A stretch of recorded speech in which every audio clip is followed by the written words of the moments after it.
Suggestion ఇవ్వడం వేరు, order వేయడం వేరు. మీరైతే ఏది చేస్తున్నారు?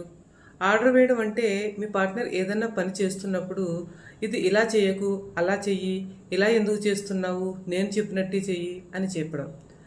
దీంట్లో చాయిస్ ఉండదు. ఓన్లీ మీకు చెప్పిన ఆర్డర్ని ఫాలో చేయడమే ఉంటుంది.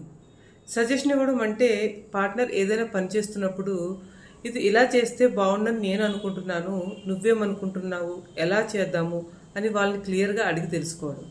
దీనివల్ల పార్ట్నర్కి చాయిస్ ఉంటుంది. వాళ్ళు నా ఒపీనియన్కి వాల్యూ ఉంది అని ఫీల్ అయ్యే అవకాశం ఎక్కువ ఉంది. మీరు ఆర్డర్ వేస్తే పార్ట్నర్ సైలెంట్ అయ్యి మెల్లిమెల్లిగా మీకు దూరంగా ఉంటారు.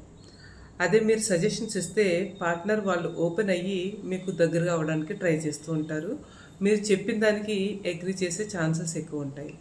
మా పార్ట్నర్ ఇలానే ఉన్నారు, మారట్లేదు, ఏం చేయాలో తెలియడం లేదు అనుకున్న వాళ్ళు సజెస్ట్ అని డిఎం చేయండి.